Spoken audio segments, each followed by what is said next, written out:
한국 교회와 다음 세대를 살릴 북한 자유운동. 이 칼럼은 월드뷰 2021년 9월호에 실린 칼럼으로 트루스포럼 연구위원인 조평세 박사가 쓴 칼럼입니다. 한국 교회가 북한에 포로된 주민들을 기억하고 그들의 자유와 인권을 위해 목소리를 높여야 할 이유는 무엇일까? 한민족이라서? 인권이 인류 보편의 가치라서? 북한 주민들이 불쌍해서? 물론 틀린 이유가 아니지만 교회의 이유는 아니다. 그리스도의 몸된 교회와 성도가 포로된 자에게 자유를 전파해야 하는 마땅한 이유는 그것이 우리의 정체성에 합당한 일, 곧 복음이기 때문이다. 자기 정체성에 충실한 교회는 한국의 다음 세대를 살린다. 단순히 한민족이라는 이유로 한국이 북한의 인권을 부르짖는 것이라면 우리는 북한 정권의 우리 민족끼리라는 함정에 빠질 위험이 크다. 인민이 자유하기 위해서는 한반도에서 미제국주의 등의 외세를 먼저 내쫓아야 한다는 북한 정권의 논리에 끌려갈 수밖에 없기 때문이다. 자주, 평화, 민족대단결이라는 김일성의 술수에 넘어간 1972년 7.4 남북공동성명 이후 한국 사회의 통일 담론은 줄곧 이 함정에서 허우적거리고 있다. 인류 보편의 가치라는 개념도 창조 질서와 진리에 뿌리내리지 않는다면 상대주의적 왜곡과 인본주의적 흐름에 휘둘린다. 이미 유엔을 비롯한 국제사회는 인권이라는 이름으로 동성결혼, 낙태, 안락사 등을 세계 기준으로 내세우고 있다. 북한 주민들을 마냥 가엾은 존재로만 여기며 연민의 시선으로만 바라보는 것도 자칫하면 스스로의 감정 소모에 집착하는 자기애로 변질될 우려가 있다. 한국 교회 성도들에게 북한 자유운동이 곧 다음 세대를 살리는 복음운동과 다름없는 이유는 다음과 같다. 첫째, 북한의 자유를 외치는 것은 성도 개인의 무뎌진 양심을 깨워 복음으로 활력을 되찾게 하고 다음 세대의 자아 정체성을 바로잡는다. 둘째, 북한의 동포들을 구출하는 것은 한국 국민의 근본 목표로서 이는 아시아에서 복음을 맡은 자유 대한민국의 국가 정체성을 회복하게 하고 그 나아갈 방향을 확립하게 한다. 셋째, 한반도에서 자유의 북진은 복음의 서진이라는 인류 구원사적 흐름의 돌파구 역할을 한다. 성도의 양심. 한국 교회에게 북한 동포는 사실 어마어마한 양심의 짐이 되어야 한다. 한국 교회 성도들은 세계에서 가장 호화스럽고 풍족한 환경 속에서 종교의 자유와 예배를 누리지만 동시에 가장 가까이에 그들과 같은 언어를 쓰는 형제자매 친척들이 세계에서 가장 어려운 환경 속에서 성경을 소재했다는 이유만으로 고문과 처형을 당하고 있다. 이 참혹한 모순에 대해 실질적으로 할 수 있는 일이 아무것도 없거나 미미하다고 여겨지기 때문에 우리는 양심의 짓눌림을 피하고자 현실을 애써 외면하거나 변명거리를 찾는다. 한국 교회는 더 이상 북한 동포들의 소식을 들어도 정치적인 것으로 치환해 긍휼한 마음마저 일어나지 않는 지경에 이르렀다. 그렇게 무뎌진 성도의 양심은 신앙생활을 병들게 하고 교회의 선한 영향력을 쇠퇴시켰다. 무엇보다 이런 양심의 어김을 지켜보는 다음 세대는 정체성에 심각한 혼란을 겪는다. 자기 존재의 근원이 되는 부모와 관계가 어긋날 때 청소년이 방황하고 스스로 망가지는 길을 선택하는 것처럼 양심과 행동의 모순은 다음 세대의 성숙을 멈추게 하고 자아 상실을 초래하게 한다. 북한 자유운동은 성도의 어두워진 양심을 깨워 교회의 영향력을 회복시키고 다음 세대를 살리는 정면 돌파다. 지난 20여 년 동안 우리 사회 주변 곳곳에 들어온 탈북자들은 북한의 상황에 대해 분명하고 정확하게 들려주고 있다. 그들을 통해 그동안 북한 동포들을 외면했던 우리의 잘못을 회개하고 돌이킬 기회가 주어졌다. 북한 주민들을 기억함으로 한국 교회는 그동안 풍요롭게 누렸던 자유에 감사하고 억눌린 자와 포로된 자에게 자유를 공포하는 교회 본연의 역할을 회복할 수 있다.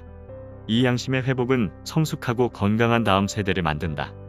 단기 선교를 다녀온 사람들은 한 가지 공통된 간증을 한다. 선교 여행을 출발하기 전에는 온갖 선물과 부채춤 등의 다양한 활동을 준비하며 현지인들과 선교사들을 위해 큰 헌신을 한다고 생각했지만 일정이 끝날 즈음에는 대부분 선교 여행의 가장 큰 수혜자가 자기 자신이었음을 겸허히 깨닫는다는 것이다.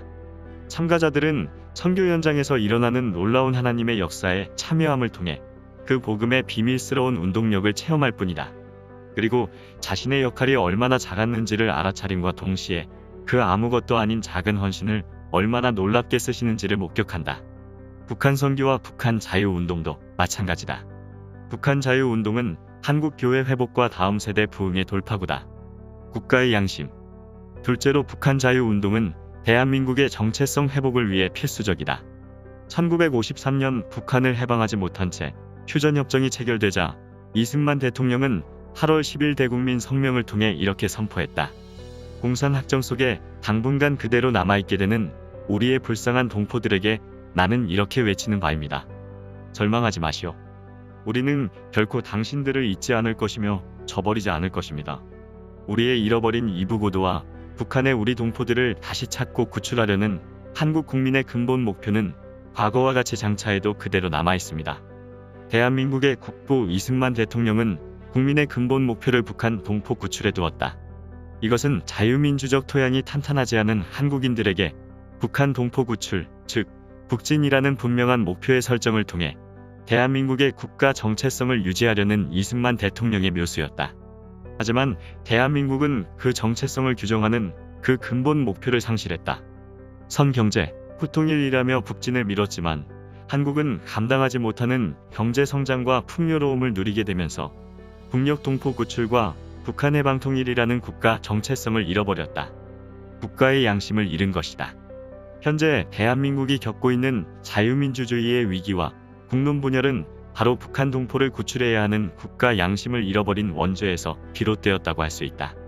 공산 전체주의 세력에게 빼앗긴 북한과 우리 동포들을 되찾지 않은 대한민국은 사실상 헌법상 미완이다.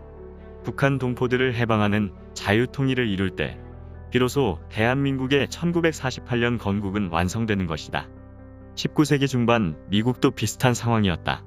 1776년 미국은 모든 사람은 평등하게 창조되었다라는 자명한 진리 위에 세워졌고 미국의 국부들은 분명히 남부의 모든 노예를 해방할 것을 약속했지만 19세기에 들어서면서 그 약속의 이행은 점점 멀어져만 갔다. 남부의 노예 인구는 더욱 늘어났고 남부 농업 경제는 더욱 노예제와 결속되어 갔으며 오히려 1854년 캔자스 네브래스카 법을 통해 북부 지역에도 노예제가 확산될 위기에 처했다. 이때 미국의 교회는 1776년 필라델피아에서 독립선언문 발표 당시 울려 퍼졌던 리버티벨에 새겨진 이 땅 모든 거민에게 자유를 공포하라라는 문구를 기억해냈다. 그리고 일리노이주의 링컨 변호사는 미국의 건국 정신에 충실한 공화당을 창립하고 대통령이 되어 남북전쟁이라는 막대한 희생을 치르며 결국 모든 노예를 해방했다.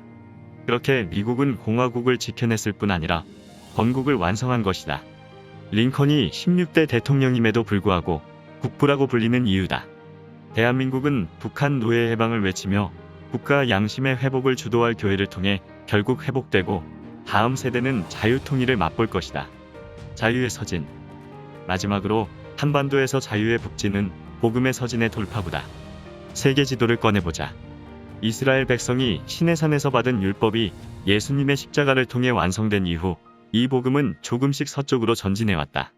그리고 모든 사람이 하나님을 자유롭게 믿도록 보장하는 자유문명은 그 복음을 쫓아왔던 것을 또한 알 수 있다. 예루살렘에서 아테네와 로마로 그리고 서유럽의 종교개혁을 거쳐 영국으로 또 미국으로 이후 이 복음은 19세기 말 미국의 선교사들을 통해 조선으로 와서 자유문명의 씨앗이 되었고 그 씨앗은 한국 교회와 이승만의 대한민국으로 성장했다. 우리는 성경의 말씀을 통해 이 복음이 결국 중국 공산권과 이슬람권을 지나 예루살렘으로 흘러갈 것을 알고 있다. 하지만 현재 지도를 보면 이 복음의 서진이 한반도의 휴전선에서 멈춰 있다. 자유문명 또한 마찬가지다. 한반도에서의 자유통일 북진이 복음의 서진의 돌파구가 되는 것이다. 한국 교회와 성도들, 특히 한국의 다음 세대에게 주어진 소명이 이토록 중차대하다. 한국 교회와 다음 세대의 북한 자유운동이 하나님의 인류 구원사적인 복음 역사에 매우 결정적인 한 부분을 차지하는 것이다.